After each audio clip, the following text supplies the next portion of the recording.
এগুলো হইতেছে R15 এর স্লিপার ক্লাস প্লেট সেটআপ, যেটা কিনা এখন আমরা FZ ভার্সন 2 বাইকে লাগাবো। আপনারা যারা আমার আগের ভিডিওতে কমেন্ট করছিলেন যে ভাই স্লিপার ক্লাস প্লেট সেটআপ করতে কি কি লাগে, এই ভিডিওর মাধ্যমে দেখতে পারবেন যে স্লিপার ক্লাস প্লেট সেটআপ করলে যেটা কিনা FZ বাইকে FZ ভার্সন 1 বা ভার্সন 2 বা ভার্সন 3 এই তিনটা বাইকে যদি আপনি স্লিপার ক্লাস প্লেট সেটআপ করতে যান, অবশ্যই এইখানে যে পার্টসগুলো আছে এই সবগুলো পার্টস আপনার লাগবে। যেটা কিনা এটা হচ্ছে R15 এর স্লিপার ক্লাসের বাটি, স্লিপার বাটি হচ্ছে স্লিপার বাটি।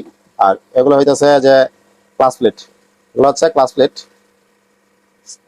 Original clutch plate. আর এগুলো হইতেছে প্রেসার প্লেট, দেখেন অরিজিনাল প্রেসার প্লেট। এখন আমরা এই যে এখানে যে প্যাকেজটা আছে এই প্যাকেজটা আমরা সম্পূর্ণই আমরা FZ ভার্সন 2 বাইকে লাগাবো। এই যে দেখেন এখানে যে তিনটা ওয়াশার, আপনি যদি ক্লাসের R15 বাইকে যেরকম ক্লাসের স্মুথনেসটা আছে সেরকম স্মুথনেস পাওয়ার চান, অবশ্যই আপনাকে এই তিনটা ওয়াশার, যেটা কিনা লক ওয়াশার, এই তিনটা ওয়াশার অবশ্যই লাগবে। আর এই যে ক্লাসের স্প্রিংটা আছে সেই স্প্রিংটা লাগবে। আর প্লাস হইতেছে এই যে উপরটা হইতেছে প্লেট, স্প্রিং বসে যে প্লেট।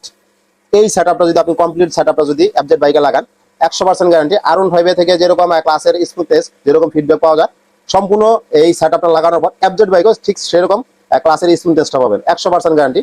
আপনারা যারা ইতিমধ্যে এই সেটআপটা লাগাইছেন তারা অবশ্যই ভিডিওতে কমেন্ট করবেন যে আপনার বাইকের ক্লাসের স্মুথনেসটা কেমন।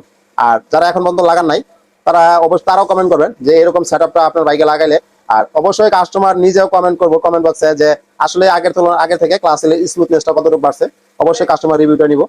এটা সম্পূর্ণ দেখানোর কারণ হচ্ছে যারা কিনা আগের ভিডিওতে কমেন্ট করছিলেন যে কি কি লাগে স্লিপার ক্লাসের সেটআপ করতে, তারা এই ভিডিওটা দেখতে পারেন। এই সেটআপটা হলে আপনার বাইকের সঠিক স্মুথনেসটা পাওয়া যাবে, ক্লাসের স্মুথনেসটা পাওয়া যাবে। ধন্যবাদ।